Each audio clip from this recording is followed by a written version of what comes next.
وَإِذْ أَخَذَ اللَّهُ مِيثَاقَ النَّبِيِّينَ، اور وہ وقت یاد کرو جب اللہ تعالیٰ نے پختہ عہد لیا تھا نبیوں سے.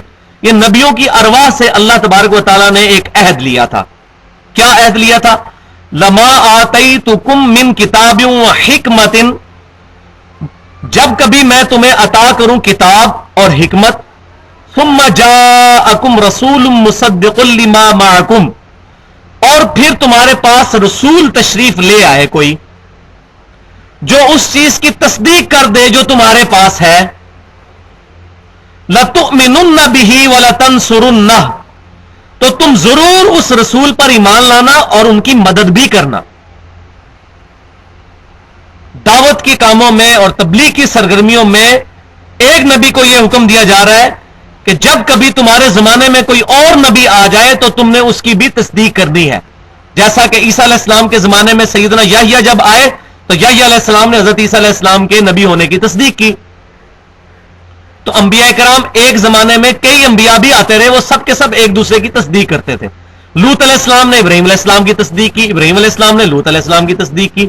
اس طرح انبیاء کرام سے اللہ تعالیٰ نے یہ پختہ عہد لیا تھا جب کبھی بھی میں تمہیں کتاب دوں، حکمت دوں، اس کے بعد رسول آ جائے تمہارے زمانے میں کوئی اور رسول جو کہ تصدیق کرتا ہو جو تمہارے پاس ہے، یعنی تمہاری نبوت کو وہ مانتا ہو تو تم بھی اس کی نبوت کو ماننا. یہ تو تعویل عام کے اعتبار سے حکم تھا، لیکن تعویل خاص کے اعتبار سے یہ پرٹیکولر حکم ہے نبی صلی اللہ علیہ وسلم کے بارے میں کہ تمام انبیاء کرام آ چکے، اگر ان کی زندگی میں رسول اللہ تشریف لے آئے صلی اللہ علیہ وسلم تو تمام نبیوں پر یہ فرض ہے کہ وہ رسول اللہ پر ایمان لے کر آئیں، آپ صلی اللہ علیہ وسلم کی تصدیق کریں اور آپ صلی اللہ علیہ وسلم کی مدد کریں دین کے کاموں میں. قال اقررتم، اللہ تعالیٰ نے فرمایا کیا تم نے اقرار کیا؟ وَأَخَذْتُمْ عَلَى ذَلِكُمْ إِصْرِي، اور اس پر میرا بھاری ذمہ اٹھا لیا اس عہد کے اوپر. قالوا اقررنا، تمام انبیاء نے کہا کہ ہم اقرار کرتے ہیں کہ جب بھی نبی صلی اللہ علیہ وسلم تشریف لائیں گے تعویل خاص کے اعتبار سے تو ہم ضرور ان پر ایمان لائیں گے. قالوا فاشهدوا وَأَنَا مَعَكُمْ مِنَ الشَّاهِدِينَ، تو اللہ نے فرمایا گواہ ہو جاؤ، اب سب ایک دوسرے پر گواہ ہو جاؤ کہ تم نے یہ اقرار کیا ہے اور میں بھی گواہوں میں شامل ہوتا ہوں بذات خود. فَمَن تَوَلَّىٰ بَعْدَ ذَلِكَ، اب جو کوئی بھی اس بات سے پھر گیا کہ رسول اللہ کی نبوت کی تصدیق نہ کی، فَأُولَٰئِكَ هُمُ الْفَاسِقُونَ، تو یہی لوگ اصل میں فاسق ہوں گے. انبیاء کرام کے بارے میں یہ بات کی جا رہی بفرض محال.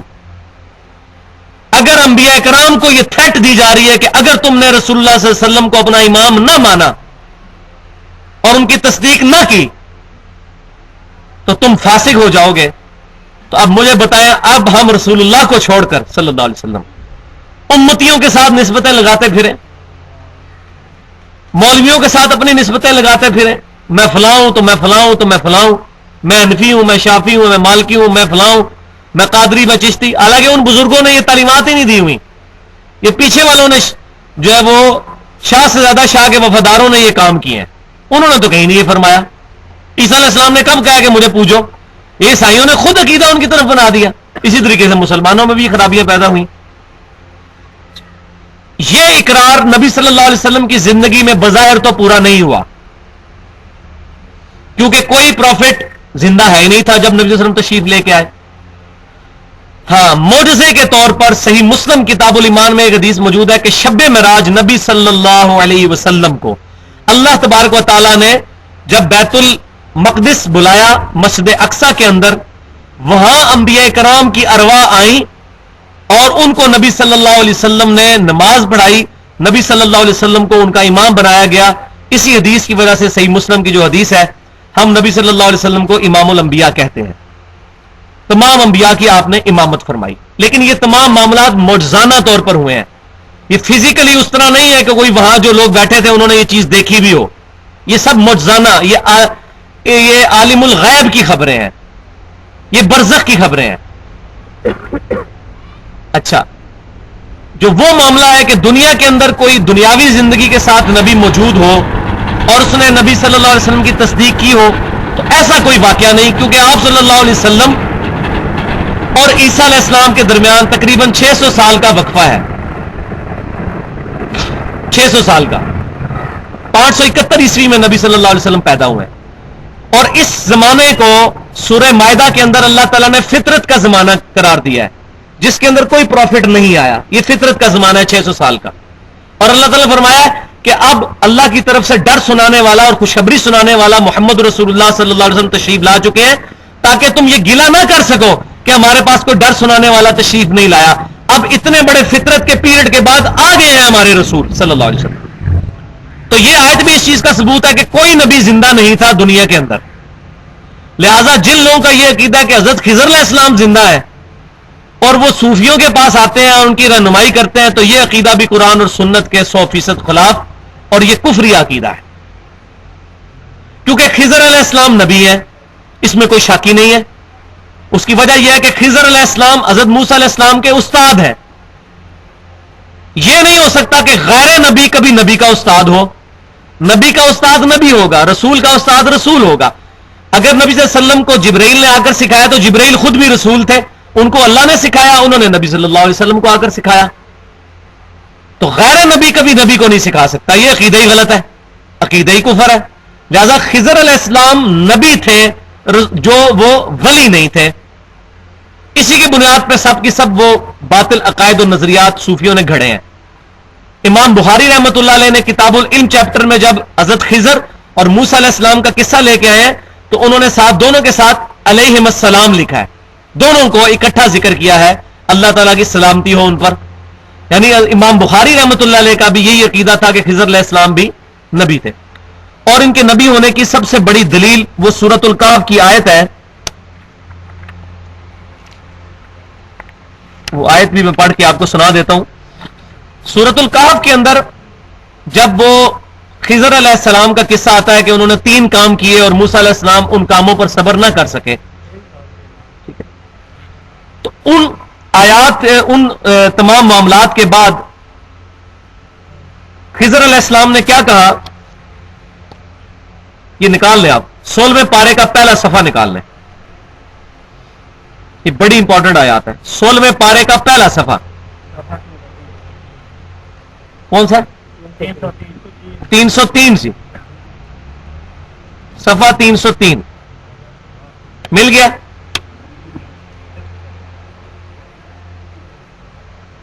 آیت نمبر ہے 82.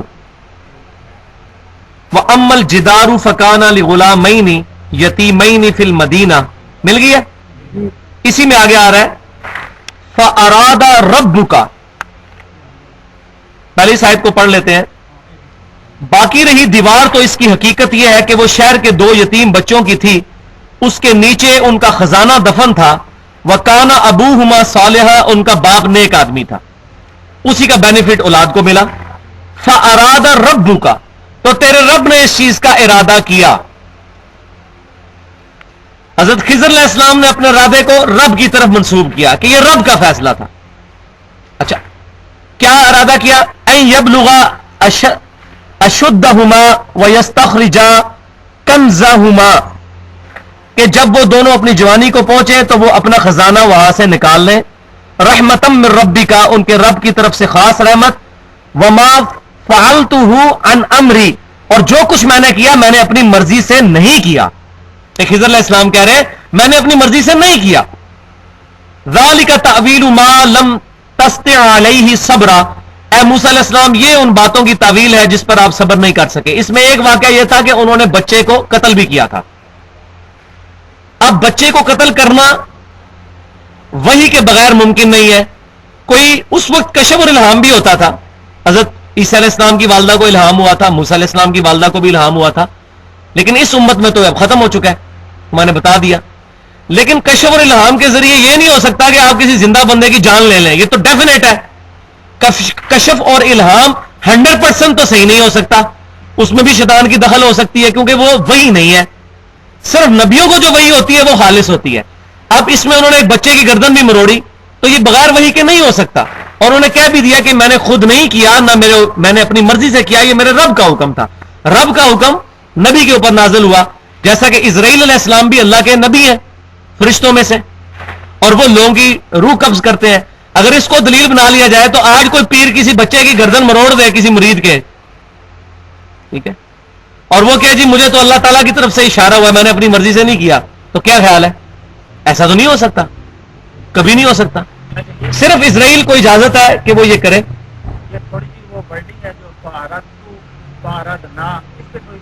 نہیں، یہ عام لوگوں کی بحث ہی نہیں ہے، اللہ تعالیٰ سے سوال کر لیجیے گا.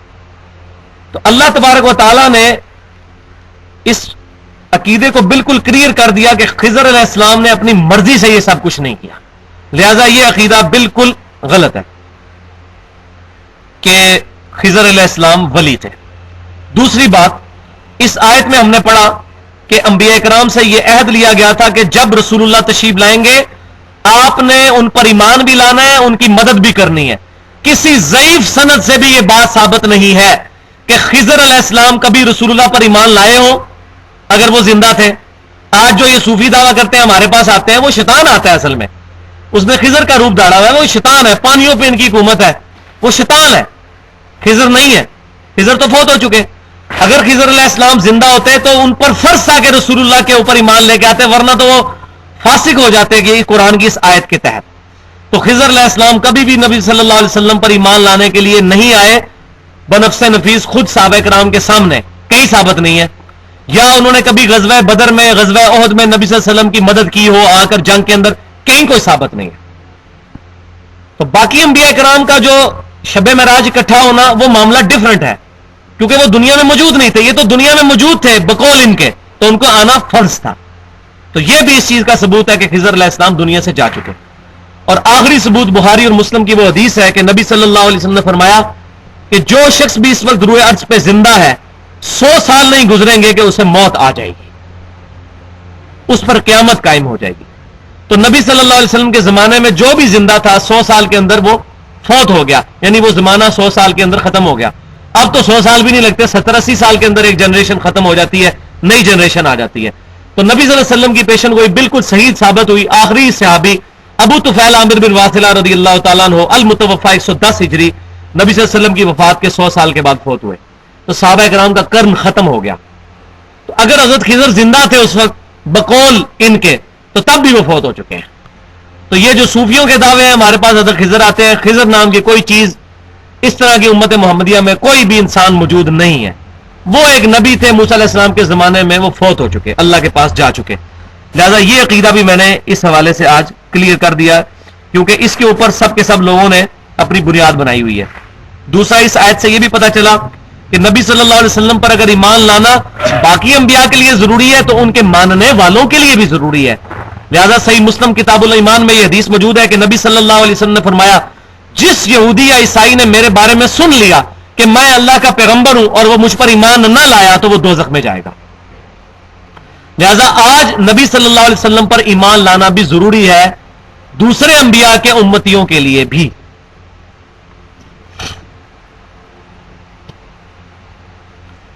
اور اس میں ایک اور عقیدہ بھی کلیئر ہوا، وہ یہ کہ تمام انبیاء سے اللہ نے یہ عہد لیا تھا کہ تمہارے زمانے میں کوئی نبی آئے تو اس پر ایمان لانا، اور تمام انبیاء اپنے آنے والے انبیاء کے آنے کی بشارت دیتے رہے. جیسا کہ میں نے کئی دفعہ بتایا ہے کہ آج بھی گاسپل آف جان کے اندر یوحنا کی انجیل جو ہے اس کے اندر موجود ہے چیپٹر نمبر 14، جس میں عیسیٰ علیہ السلام اپنے حواریوں سے کہتے ہیں کہ میں نے تم سے بہت کچھ کہنا ہے مگر ابھی تم اس کے متحمل نہیں ہو. جب وہ آئیں گے دنیا میں تو وہ تمہیں سب کچھ سکھائیں گے، میرا جانا تمہارے لیے رحمت ہے، میں جاؤں گا تو وہ ہستی دنیا میں تشریف لائیں گی، وہ دنیا میں میرا نام روشن کریں گی، وہ اپنی خواہش نفس سے کچھ نہیں کہیں گے، وہ وہی کہیں گے جو اللہ تعالیٰ ان کو وہی فرمائے گا. یہ پریڈکشن آج بھی انجیل میں نبی صلی اللہ علیہ وسلم کے بارے میں موجود ہے. اسی طریقے سے کتاب الاستثناء چیپٹر ڈیوٹرانومی جو تورات اولڈ ٹیسٹمنٹ میں موجود ہے اس کے چیپٹر نمبر 18 کی آیت نمبر 18 ہے کہ موسیٰ علیہ السلام کہتے ہیں کہ اللہ تبارک و تعالیٰ نے فرمایا موسیٰ علیہ السلام کے بارے میں کہ اے موسیٰ علیہ السلام میں تیرے بھائیوں یعنی بنی اسماعیل میں سے تیری مانند ایک رسول برپا کروں گا، اس کے منہ میں اپنا کلام ڈالوں گا، وہ اپنے خواہش نفس سے کچھ نہیں کہیں گے، وہ وہی کہیں گے جو میں ان کو وہی کروں گا. یہ پریڈکشن بھی نبی صلی اللہ علیہ وسلم کے بارے میں موجود ہے. تو تمام انبیاء اپنے آنے والے انبیاء کی بشارت دیتے آئے. اگر غلام احمد قادیانی دجال بھی نبی ہوتا تو کسی تو دنیا کی حدیث کے اندر یہ موجود ہوتا کہ نبی صلی اللہ علیہ وسلم نے فرمایا ہوتا کہ میرے بعد غلام احمد قادیانی آئے گا، اس کو نبی مان لینا. کہیں نہیں ہے، اور اس پر ضرور ایمان لے کر آنا. یہ بھی اس بات کا ثبوت ہے کہ نبی صلی اللہ علیہ وسلم کے بعد کوئی نبی نہیں آئے گا. بخاری اور مسلم کی متفق علیہ حدیث ہے کہ نبی صلی اللہ علیہ وسلم نے فرمایا قیامت اس وقت تک قائم نہیں ہوگی جب تک 30 جھوٹے دجال نہ پیدا ہوں جو یہ دعویٰ نہ کرنے لگ پڑے کہ میں اللہ کا نبی ہوں. ہر بندہ یہ دعویٰ کرے گا. اور ابو داؤد میں حدیث موجود ہے, اس میں آگے الفاظ ہے کہ نبی صلی اللہ علیہ وسلم فرمایا انا خاتم النبیین, میں خاتم النبیین ہوں, لا نبی بعدی, میرے بعد کوئی نبی نہیں. اور بخاری اور مسلم کی متفق علیہ حدیث ہے کہ نبی صلی اللہ علیہ وسلم نے فرمایا کہ میری مثال اور باقی انبیاء کی مثال ایک عمارت کی سی ہے جو بڑی خوبصورت ہو, لیکن اس میں ایک اینٹ لگنے کی جگہ ابھی باقی ہو, جو بھی شخص وہاں سے گزرے اس عمارت کی خوبصورتی کی تعریف کرے, لیکن ساتھ یہ کہ اگر یہ ایک اینٹ لگ جائے تو یہ عمارت پرفیکٹ ہو جائے, وہ ایک اینٹ میں ہوں, نبی صلی اللہ علیہ وسلم نے فرمایا. تو جب جگہ ہی ایک اینٹ کی ہے تو غلام احمد قادیانی کہاں سے آ گیا؟ تو یہ تمام کی تمام چیزیں ان آیات سے کلیئر ہوتی ہیں. تو پچھلی دفعہ خضر علیہ السلام سے متعلق میں نے ڈیٹیل سے گفتگو کی تھی. اس میں نے پہلی چیز یہ کلیئر کی تھی کہ خضر علیہ السلام نبی ہیں, ولی نہیں ہیں. اور اس کے ثبوت میں نے سب سے بڑی بات یہ پیش کی کہ چونکہ خضر علیہ السلام سیدنا موسیٰ علیہ السلام کے استاد ہیں, یہ کبھی نہیں ہو سکتا کہ کوئی غیر نبی کسی نبی کا استاد ہو. یہ نبی کی شان کے ہی منافی ہے. نبی کا استاد نبی ہو سکتا ہے. دوسری دلیل یہ کہ امام بخاری رحمۃ اللہ علیہ نے صحیح بخاری کے اندر موسیٰ علیہ السلام اور خضر علیہ السلام کا جہاں پر ذکر کیا تو دونوں کے ناموں کے ساتھ علیہ السلام ذکر کیا ہے. یہ اس چیز کا ثبوت ہے کہ وہ حضرت خضر علیہ السلام کو پروفٹ مانتے تھے. اور اس کے بعد میں نے یہ ڈسکس کیا کہ جن لوگوں کا یہ عقیدہ ہے کہ خضر علیہ السلام زندہ ہیں اور ان کو موت نہیں آئی, ان کا رد کیا تھا کہ نبی صلی اللہ علیہ وسلم پر انبیاء کرام کے لیے ایمان لانا فرض تھا. اگر کوئی نبی رسول اللہ صلی اللہ علیہ وسلم کے مبارک زمانے میں زندہ ہوتا دنیاوی زندگی کے ساتھ, تو اس پہ فرض تھا کہ وہ نبی صلی اللہ علیہ وسلم پر اعلانیہ ایمان لے کر آتا اور نبی صلی اللہ علیہ وسلم کے ساتھ قتال میں, جنگوں میں شریک ہوتا. وہ پیچھے آیت گزری تھی کہ جب رسول اللہ تشریف لے آئے تو تم ان کی مدد کرنا, ان پر ایمان لے کر آنا. کسی ضعیف سند سے بھی یہ بات ثابت نہیں کہ کبھی خضر علیہ السلام نبی صلی اللہ علیہ وسلم پر ایمان لائے ہوں یا انہوں نے نبی صلی اللہ علیہ وسلم کے ساتھ کسی جنگ میں شرکت کی ہو. لہٰذا یہ عقیدہ بالکل فاسد ہے. ورنہ خضر علیہ السلام اپنی نبوت سے ہی ہاتھ دھو بیٹھتے اگر وہ اللہ کے حکم کی نافرمانی کرتے. تو انبیاء کے لیے یہ چیز ناممکن ہے, محال ہے کہ وہ اپنے رب کے حکم کی نافرمانی کرے. اور تیسری چیز اس کے اندر یہ تھی اسی کانٹیکسٹ میں کہ بخاری اور مسلم کی متفق علیہ حدیث ہے کہ اس وقت جو شخص بھی روئے زمین پر, روئے ارض پر زندہ ہے, 100 سال نہیں گزریں گے کہ اس پر قیامت قائم ہو جائے گی, یعنی اس کو موت آ جائے گی. تو نبی صلی اللہ علیہ وسلم کے مبارک زمانے میں جتنے لوگ بھی زندہ تھے وہ 100 سال کے اندر اندر فوت ہو گئے, اور صحابہ کرام کا قرن ختم ہوا. قرن کہتے ہیں عربی میں زمانے کو. تو صحابہ کرام کا قرن, ان کا زمانہ وہ ختم ہو گیا 100 سال کے اندر نبی صلی اللہ علیہ وسلم کے دنیا سے تشریف لے جانے کے بعد.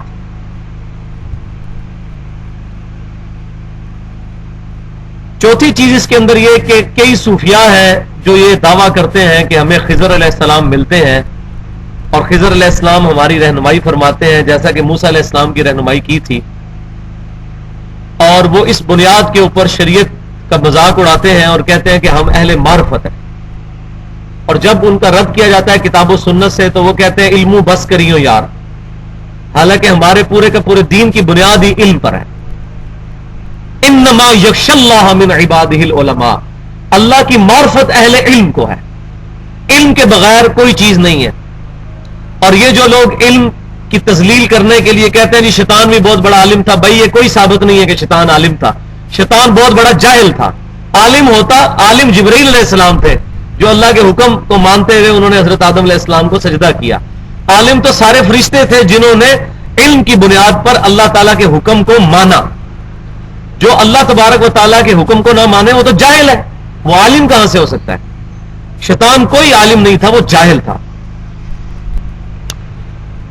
تو یہ میرا اپنا گمان یہ ہے اور میرا یہ اپنا اجتہاد ہے کہ یہ جو خضر ان کو ملتا ہے یہ بیسیکلی شیطان ہے جس نے حضرت خضر علیہ السلام کا روپ دھاڑا ہوا ہے. یہی وجہ ہے کہ نبی صلی اللہ علیہ وسلم اور صحابہ کرام علیہم رضوان کو کبھی بھی خضر آ کے نہیں ملے، نہ ان کی کوئی رہنمائی کی اس معاملے میں، ورنہ تو ہوتا کہ جب بخاری اور مسلم کی متفق علیہ حدیث ہے کہ صحابہ کرام علیہم رضوان میں اختلاف ہوا خلافت کے مسئلے میں، تو خضر علیہ السلام آ جاتے، ان کو مشورہ دیتے آ کر، کوئی تو ایسا مسئلہ ہوتا، کسی صحیح سند کے ساتھ کوئی حدیث تو ایسی موجود ہوتی، تو کوئی ایسی حدیث موجود نہیں ہے، لہذا یہ شیطان ہے۔ اور اس کے ثبوت میں وہ بھی حدیث ہے کہ ان صوفیاء کا یہ کہنا ہے کہ خضر علیہ السلام کی حکومت پانیوں پر ہے، پانی پر حکومت ہے حضرت خضر علیہ السلام کی۔ تو پانیوں پہ کس کی حکومت ہے؟ اللہ تبارک و تعالیٰ کی حکومت ہے۔ البتہ اللہ تبارک و تعالیٰ نے کی اجازت سے پانیوں پر شیطان کا تخت ہے۔ صحیح مسلم کے اندر 3 جلد کے اندر صحیح سند ظاہر ہے صحیح مسلم کی حدیث ہے، حدیث موجود ہے کہ نبی صلی اللہ علیہ وسلم نے فرمایا کہ شیطان کا تخت پانی کے اوپر ہے، اور شیطان وہاں پر میٹنگ کال کرتا ہے، اپنے سارے چیلوں کو بلاتا ہے، ان سے ڈسکشن کرتا ہے آج تم نے کیا کیا کیا۔ تو کوئی چیلا آ کے بتاتا ہے کہ آج میں نے فلاں سے چوری کروائی، کوئی کہتا ہے میں نے فلاں سے یہ گناہ کا کام کروایا۔ تو جو شخص اس کو یہ آ کر کہتا ہے، اس کا چیلا شیطان کا، کہ آج میں نے 2 میاں بیوی کے درمیان لڑائی کروا دی، تو اس سے وہ بڑا خوش ہوتا ہے اور اس چیلے کو وہ گلے ملتا ہے کہ تم نے اصل کام کیا ہے، کیونکہ تمدن کی اور معاشرے کی جڑ کٹتی ہے میاں بیوی کے رشتے کے کمزور ہونے سے۔ میاں بیوی کا رشتہ کمزور ہوگا، لڑائی ہوگی، طلاق ہوگی، تو بچوں کا مستقبل خراب ہوگا، اور ایسے بچے پھر معاشرے کے لیے ناسور بنیں گے۔ نہ ماں کی طرف سے ان کی کوئی نگہداشت ہوگی، نہ والد کی طرف سے کوئی ان کی پرورش کے معاملے میں صحیح طریقے سے ان کو ان کے ایشوز کو ایڈریس کیا جا سکے گا۔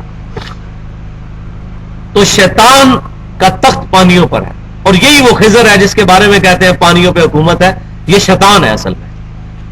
اور اس کانٹیکسٹ میں میں آپ کو ایک اپنا پرسنل واقعہ بھی سناتا ہوں۔ پچھلے سال 17 مارچ 2010 کو اسلام آباد میں میں نے اپنے گھر کے لیے بورنگ کا ٹھیکہ کیا ایک ٹھیکیدار کے ساتھ۔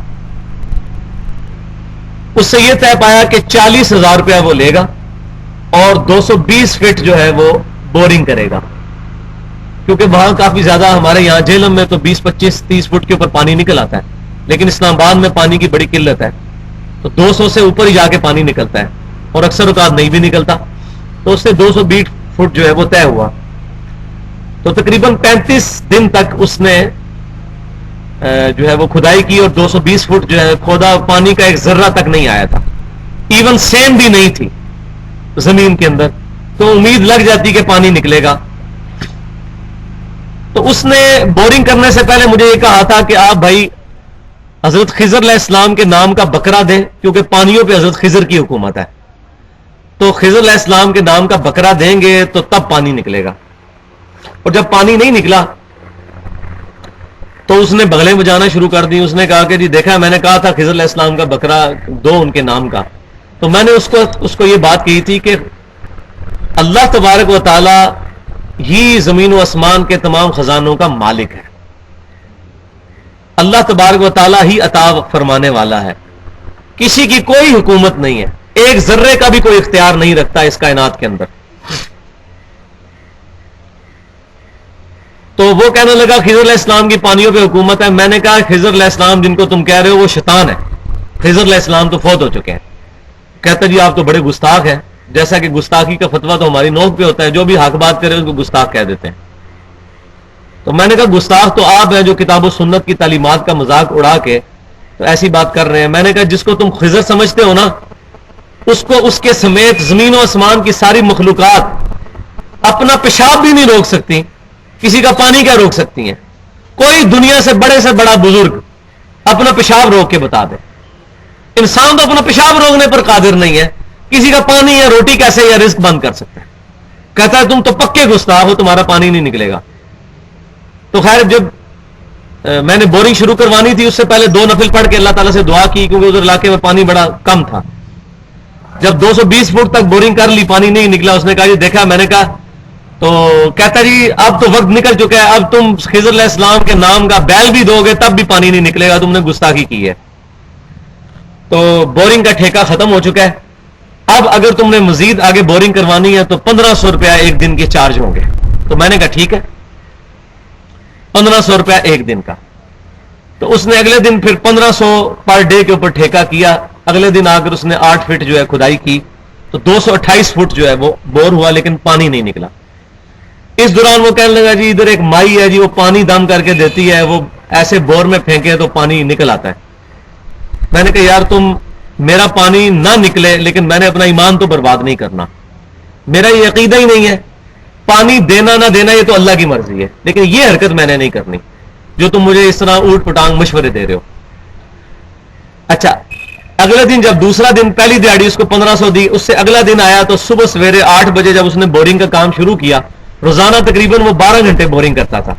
35 دن تک کی اس نے, کیونکہ پتھر آتے ہیں اور بعض اوقات ایک پتھر کو ریموو کرتے ہوئے بھی 8-10 دن لگ جاتے ہیں, پتھر کو توڑنا پڑتا. وہاں 5 پتھر جو ہیں وہ ٹوٹے. اگلے دن آ کے اس نے صبح بورنگ کے لیے جیسے ہی پہلی دفعہ وہ بورنگ کا انسٹرومنٹ ڈالا تو پتھر کٹا اور اس نے جب کھینچا تو 50 فٹ پانی نیچے کھڑا ہو چکا ہوا تھا. یعنی وہ پتھر کے ہٹنے کے بعد پانی زمین سے نکلا, اور یہ پانی جو پتھر کے نیچے سے نکلتا ہے یہ پانی کبھی بھی گرمیوں میں خشک نہیں ہوتا. جیسا کہ آپ کے جسم میں بھی آپ دیکھیں کہیں سوئی داخل کرے تو خون نکلتا ہے, لیکن اگر وہ سوئی کسی رگ کے اوپر جا کے لگے نا تو خون بڑے پریشر سے نکلتا ہے. اس طرح زمین کے نیچے بھی اللہ تبارک و تعالیٰ نے دریا اور رگیں پانی کی بھائی ہوئی ہیں. اگر وہاں جا کے آپ کا بور اتر جائے تو وہ پانی بڑے پریشر سے نکلتا ہے اور کبھی خشک بھی نہیں ہوتا. وہ واٹر ٹیبل جو ہے وہ بارشوں کی وجہ سے, سیپیج کی وجہ سے نہیں ہوتا, بلکہ زمین کے نیچے جو دریا بہتے ہیں, جیسا زمین کے اوپر دریا بہتے ہیں اس طرح زمین کے نیچے بھی دریا بہتے ہیں جو کہ گلیشیئر سے چلتے ہیں, وہ ان کے ساتھ میچ کر جاتے ہیں. تو پانی نکل آیا. اس نے جناب صبح سویرے 8:30 بجے ہمارے چوکیدار نے فون کیا جی مبارک ہو سر پانی نکل آیا. تو میں پھر شام کے وقت آفس سے فارغ ہو کے آیا تو وہ میں نے اس کو کہا چلو آج کا دن تم پورا کرو. کہنے لگا جی پانی اتنے پریشر کا ہے کہ بوکی نیچے ہی نہیں جاتی ہے, اتنا زیادہ پانی ہے اور 50 فٹ پانی کھڑا ہے. تو میں نے اس کو کہا یار اگر دنیا میں کسی کا پانی حضرت خضر روک سکتے تو میرا روکتے, کیونکہ میں نے تو اتنی گستاخیاں کی تھی تمہارے حضرت خضر کے بارے میں جو شیطان ہے وہ حضرت خضر تو فوت ہو چکے ہیں. تو پھر میں نے اس کو پھر توبہ کروائی, الحمدللہ اس کے عقیدے کی اصلاح کی. تو اس کی 12 مشینیں بورنگ کی اور وہ یہی کام کرتا ہے. وہ گولڈا شی والوں کے ساتھ اس کی بڑی عقیدت بھی تھی. تو میں نے اس کو پھر بات سمجھائی کہ یہ ساری کی ساری چیزیں اوٹ پٹانگ ہے. اگر میں تمہارے کہنے پہ بکرا دے دیتا, اگر ضعیف الاعتقاد ہوتا, یا پانی دم لا کے پھینک دیتا, اس کے اندر پانی تو نکلنا ہی تھا اور وہ ڈال دینا تھا بزرگوں کے کھاتے کے اندر. تو یہ استقامت دکھائیں تو اللہ تبارک و تعالیٰ کی طرف سے کرم نوازی ہوتی ہے. یہ ساری کی ساری چیزیں, بعض اوقات کسی عورت کو امید لگنے والی ہوتی ہے اولاد کی, اس سے جسٹ 1 مہینہ پہلے شیطان جو ہے وسوسہ ڈالتا ہے جی فلاں بزرگ کے مزار پہ جاؤ, جس طرح یہ جیل میں پیر ہرا بنا ہے جی پیر ہرے چلے جاؤ ہرے ہونے کے لیے. تو مجھے بتائیں یہ دنیا کے اندر لاکھوں کروڑوں کتے جو ہیں جن کے 5-5 10-10 بچے ہوتے ہیں, یہ کون سے دربار پہ جا کے تو اولاد مانگتے ہیں؟ سانپوں کے کتنے بچے نکلتے ہیں, یہ کس مزار پہ جا کے منت مانگتے ہیں؟ یہ تمام کی تمام چیزیں جو ہیں وہ فرسودہ خیالات اور قرآن و سنت کی تعلیمات کے منافی ہیں. تو الحمدللہ 23 اپریل 2010 کو پھر جمعۃ المبارک کے دن یہ پانی نکلا. الحمدللہ اس کے بعد 1 سال سے یہ پانی اسی طریقے سے بڑی تیزی سے نکل رہا ہے, بلکہ قریب کے کتنے بور خشک ہو چکے ہیں لیکن وہ پانی نہیں خشک ہوا, کیونکہ قریب کے بور جو تھے وہ بزرگوں کی دعا سے نکلے تھے اور یہ بور جو ہے وہ اللہ تبارک و تعالیٰ کی کرم نوازی سے نکلا تھا.